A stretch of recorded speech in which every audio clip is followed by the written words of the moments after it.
So I think in so many ways I was lucky because I guess looking back, my first kind of run-in with bias was when I was really young and I just started playing hockey. And I played with boys and I tried out for the travel team my first year. And that's obviously, I was the only girl. And so it, kind of took some getting used to that I was gonna have to prove myself. And then I was gonna have to work a little harder than the guys to kind of get accepted. But that happened. And I think I saw that at a young age and have been able to use that kind of the rest of my life. So at this point, it's not that I don't, see bias. I just don't really think of it much, or I don't really recognize it as much because I know that I know what I'm worth. I know what I bring. I know what I can do. And you either want to be on my team or you don't, but you don't want to play against me. So. Welcome to the Critical Chats podcast. Or as I'd like to call it, Crit Chat. Where we talk about the new and exciting developments in the critical care world and get to know the providers behind the medicine. I am Sheila Billica, PA. And I'm Katie Shakura, PA. We're your hosts, and we're with our producer, Sneha. I'm also a PA. 3 PAs on a pod.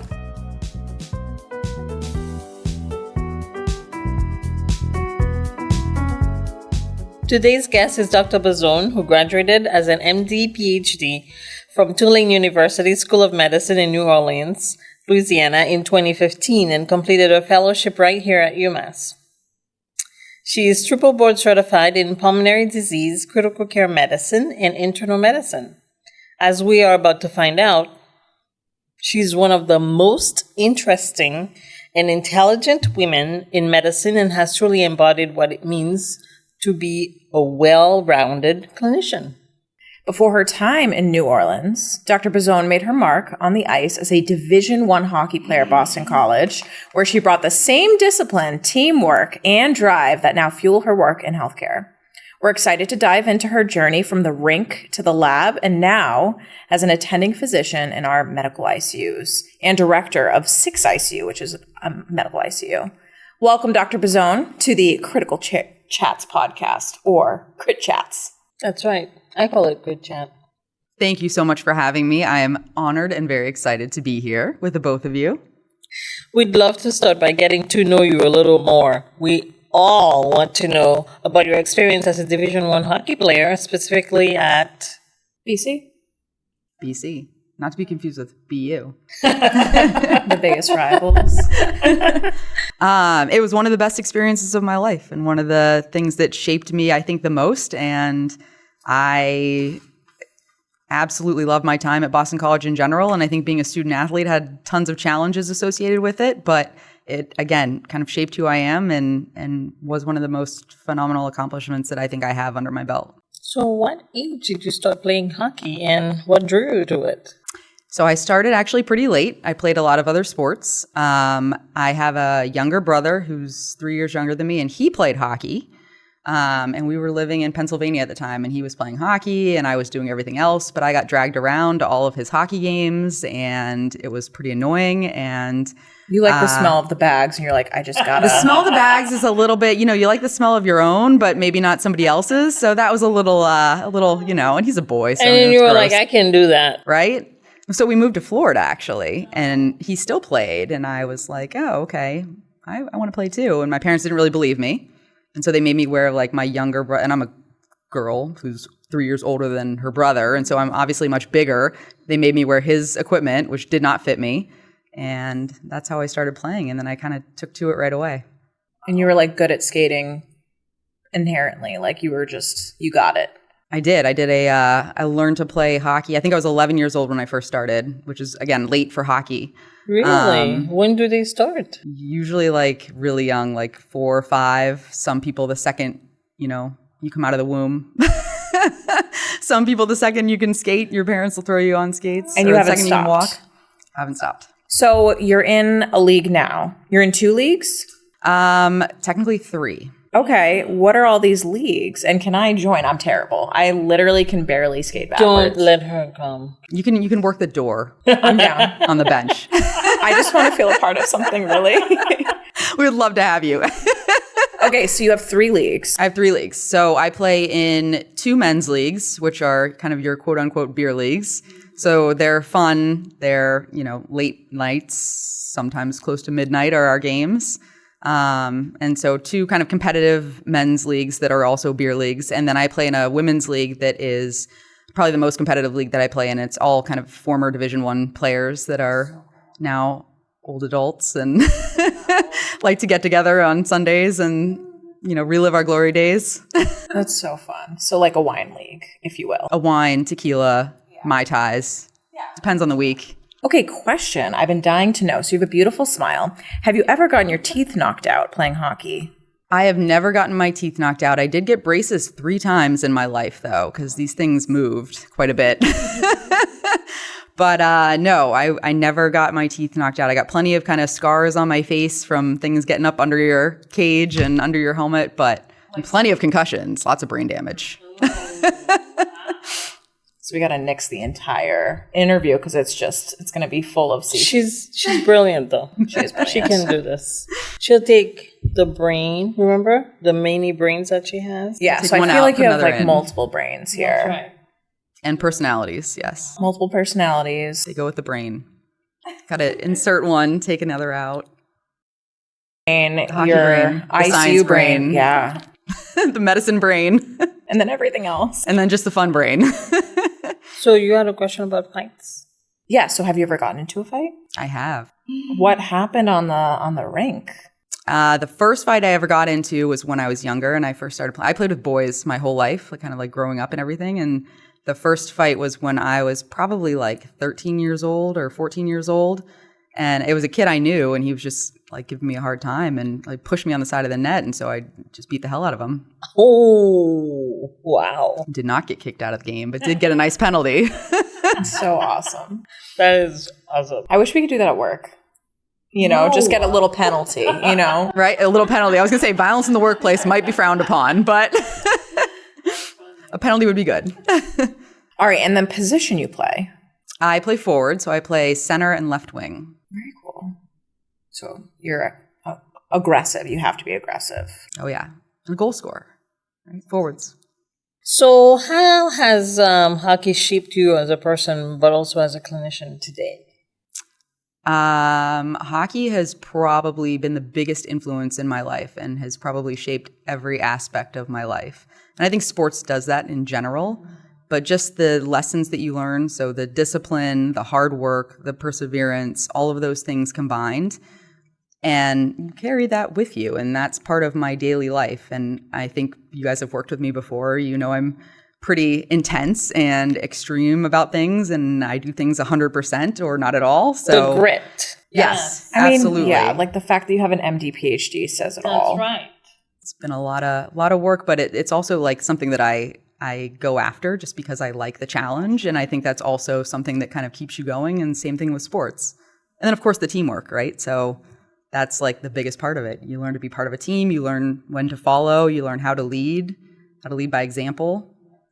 And I think that for the ICU, being a team sport is what I always say. When I talk to people, the ICU is a team sport. We need each other. Checks and balances, looking up on each other and kind of making sure we're all getting it done for a common goal.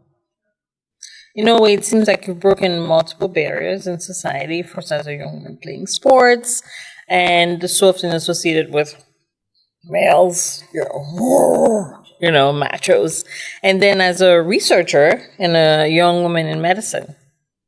So were there any moments where you had to challenge bias, and how did you navigate the world of gender equity? So I think in so many ways I was lucky because I guess looking back, my first kind of run-in with bias was when I was really young and I just started playing hockey, and I played with boys, and I tried out for the travel team my first year.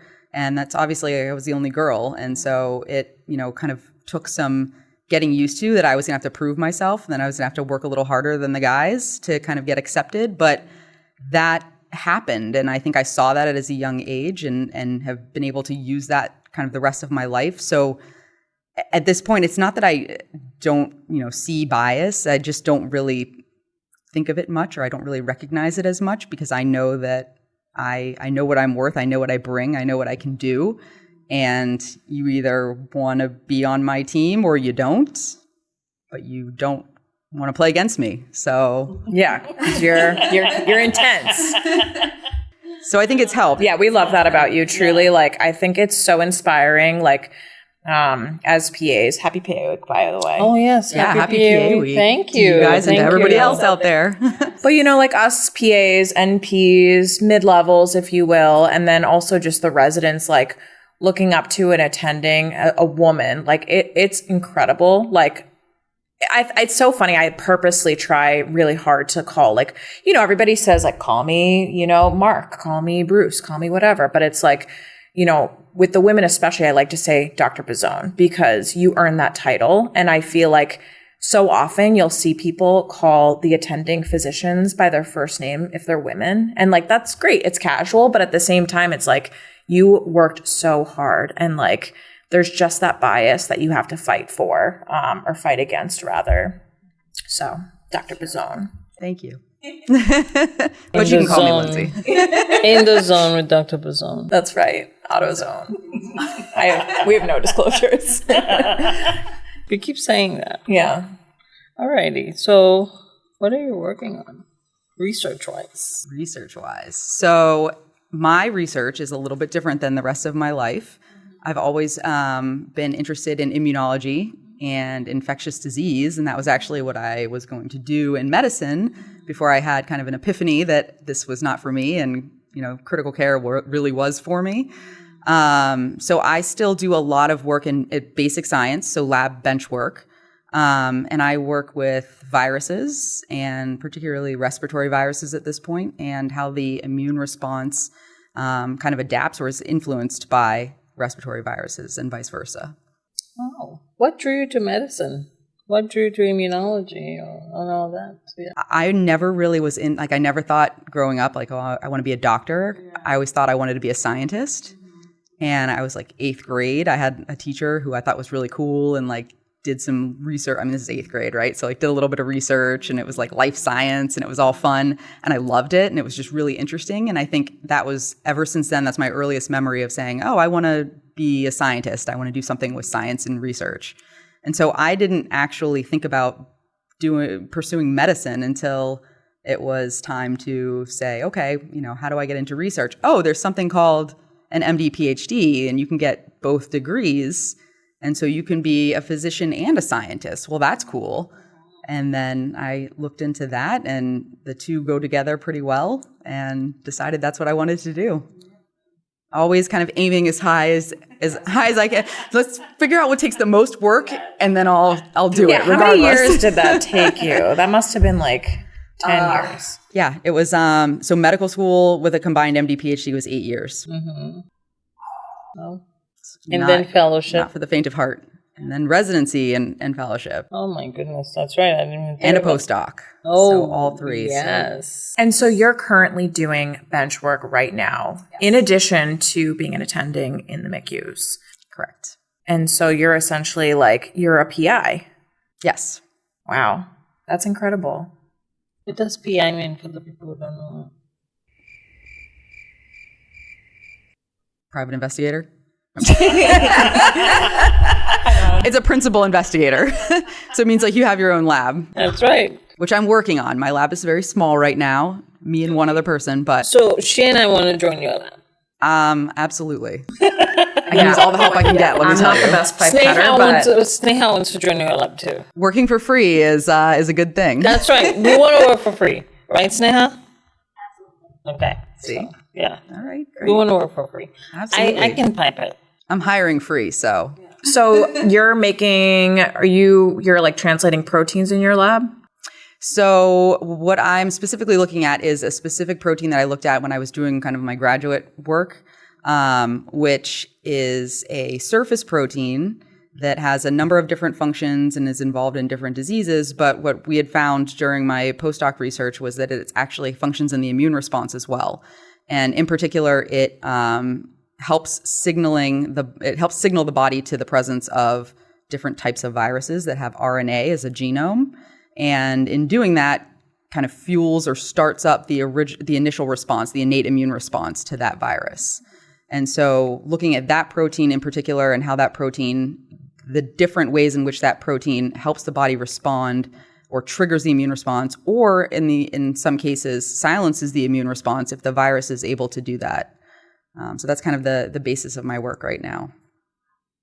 It's very cool. I think it's great because, when we're doing modern medicine, we use evidence-based, research, which in critical care, but we don't think about all that goes into it. Like, it's not just, like maybe we're managing patients day to day, but like if you think about all the medications that we're ordering and giving, I mean, so much research has gone into that. I mean, look at COVID. Like, we had no clue what was going on. We were just throwing whatever we could at patients, Whatever. Everything, anything, and nothing at all. And so you were still in your fellowship during COVID, right? It was the end of my first year of fellowship. Yep. That sucks. I mean, I guess you learned a lot about proning and like. Oh yeah. I got all the ICU time I could ever want. In fact, no vacation that year. That's a true story. Don't tell GME. So what was it like to watch the COVID-19 pandemic unfold in real time as someone who understands immunology and microbiology on a deeper level? So I know at the time, looking back, everything's different. But at the time, of course, it was scary because it's something that's so contagious. And, looking back in history and how the different pandemics have unfolded and how scary that's been. And I think, at the same time, it was exciting.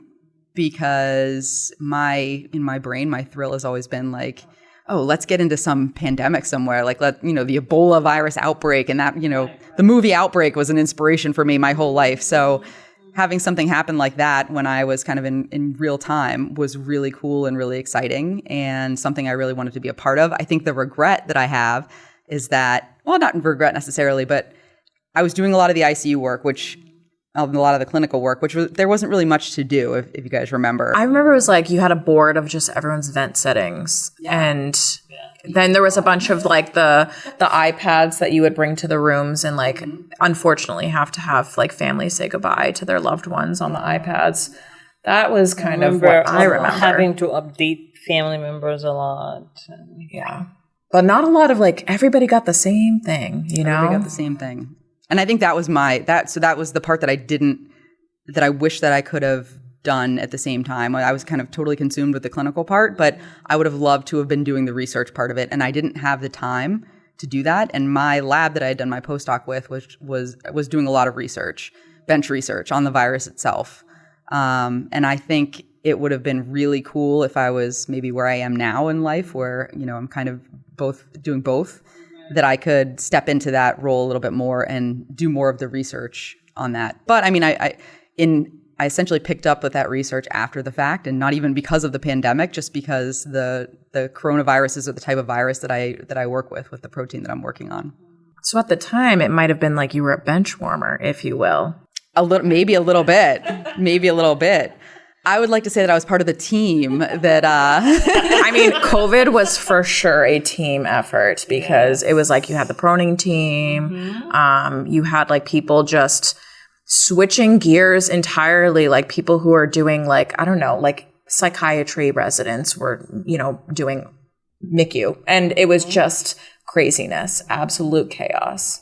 Yes, I remember. Yeah. But at the same time, it was, what I like, right? So it was fast paced for the most part. It was everybody kind of working for the same common goal. You got to know a bunch of different people from different departments and divisions you would never know. The vascular team was going around doing central lines. Oh, well, can I just give a shout out to Dr. Sean Toomey and myself, who was the original line team.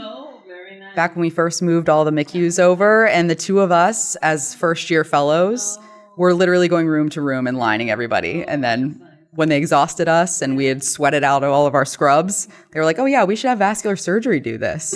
Oh, I see. Well, shout out. Yeah. So now, aside from COVID, in the MICU, like what are some of your favorite disease processes that you like to manage? Like what's your favorite thing you like to do? As far as clinically? I love the eyebrow raise that you do. Yeah, that's really nice. Thank you. I'm very jealous. I'll work on exercise it. What are things that I like? Nothing kind of in particular, but I like complexity. So I like patients that have kind of a lot of things that are going on that you have to manage at the same time that requires a lot of thinking and careful titration.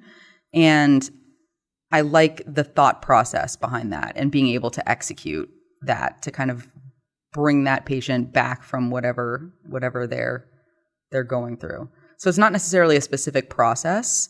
I like the MICU because we get such a variety of everything. And so it requires you to really think a lot. And, what am I dealing with now? A neuro problem.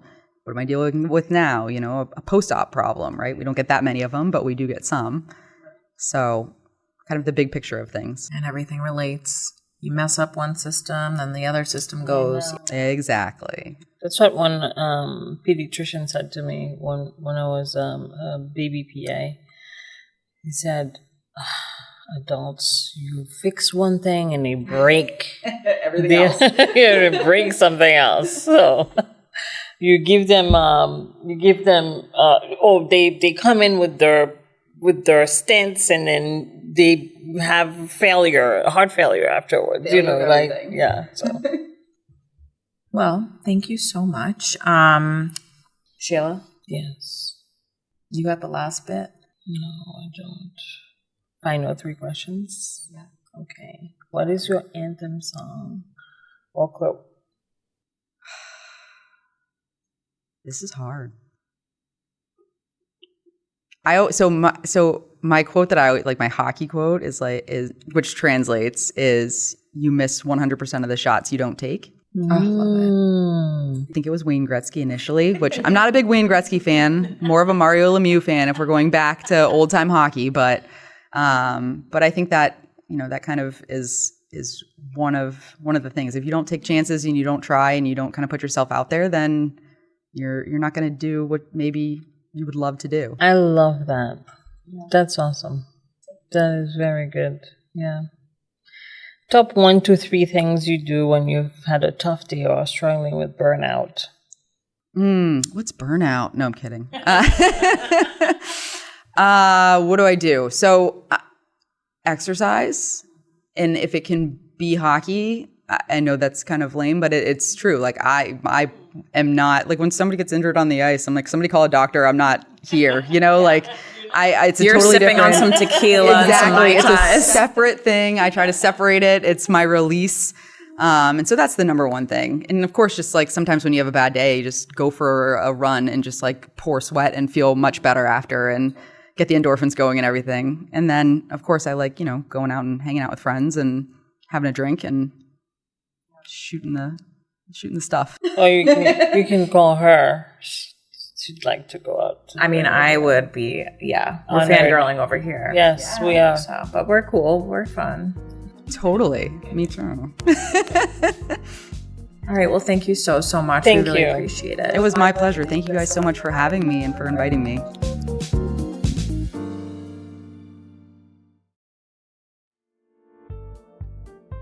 Thank you for joining us on another episode of the Crit Chat podcast. It's critical chat, Shayla. Remember, you can watch the podcast video on YouTube or listen to us on Spotify, Apple Music, CastBox, or Amazon Music. Everywhere. Yeah.